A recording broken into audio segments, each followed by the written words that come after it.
এক্সেলের ভিতরে এই সিলেকশন টেকনিকটা এটা অন্যান্য সফটওয়্যারের মতোই, অন্যান্য আপনার যদি মাইক্রোসফটের অফিসের আর কোনো সফটওয়্যার আপনি যদি কাজ করে থাকেন অন্যান্য সফটওয়্যারের মতোই সেম।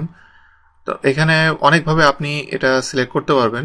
যেমন আমি যদি এটাকে সিলেক্ট করতে চাই, প্রথম যেটা যে আমি মাউস দিয়ে আমি সিলেক্ট করছি, আমি যতটুকু রিজন সেটা মাউস দিয়ে করতে পারবো। এরপরে সিলেকশন আরেকটা টেকনিক হলো আমি যদি রিজন এখানে আমি সিলেক্ট করি এবং আমার সবার লাস্টে যে এখানে সিলেক্ট করতে হবে, সেক্ষেত্রে আমি জাস্ট শিফট প্রেস করে ধরে আমি যদি এটার উপর ক্লিক করি তাহলে পুরো রিজনটা এখান থেকে সিলেক্ট হবে। অথবা উল্টাভাবে আমি এখান থেকে সিলেক্ট করে এখানে শিফট চাপ দিয়ে ধরে এখানে সিলেক্ট করলে এটা সিলেক্ট হবে।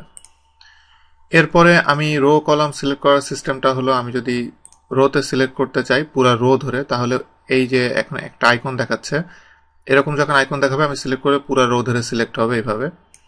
এরপরে আমি যদি সরি, এতক্ষণ আমি কলাম দেখিয়েছি, আসলে এখন হবে রো। রোটা হলো সিলেক্ট হবে এভাবে, এইভাবে আপনি রো ছোট বড় করতে পারবেন, বা আমি এই আইকন যখন দেখাবে এইভাবে আমি অনেকগুলো রো আমি সিলেক্ট করতে পারবো। এরপর আমি র্যান্ডম ডাটা যদি সিলেক্ট করতে চাই, সেক্ষেত্রে আমি কন্ট্রোল চাপ দিয়ে ধরে আমি যে এই কয়টা সিলেক্ট করলাম বা এইগুলো আমি সিলেক্ট করলাম, এভাবে আমি কন্ট্রোল চাপ দিয়ে ধরে আমি এইভাবে মাউস দিয়ে আমি র্যান্ডম ডাটাগুলো আমি সিলেক্ট করতে পারবো। অথবা আপনি কন্ট্রোল চাপ দিয়ে ধরে এই কলাম এই কলাম এই কলাম এই তিনটা কলাম আপনি সিলেক্ট করতে পারবেন।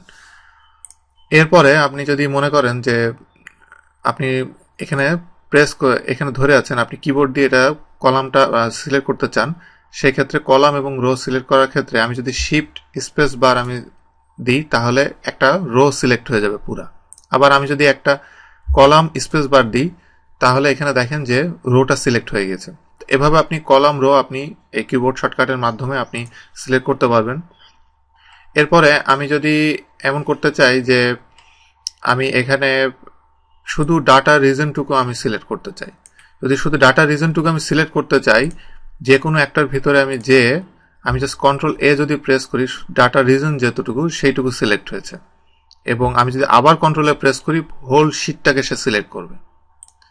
এরপর আমি যদি হোল শিট সিলেক্ট করার আরেকটা অপশন আছে উপরে বাম কোণা, এখানে একটা আইকন দেখেন, এই আইকনটার উপরে আমি যদি সিলেক্ট করি তাহলে ফুল ওয়ার্কশিট যেটা পুরোটা সিলেক্ট হবে, এবং আমি এখান থেকে আমার যে কোনো ডকুমেন্ট আমি ডাটা ফরম্যাট এখান থেকে আমি চেঞ্জ করে দিতে পারবো।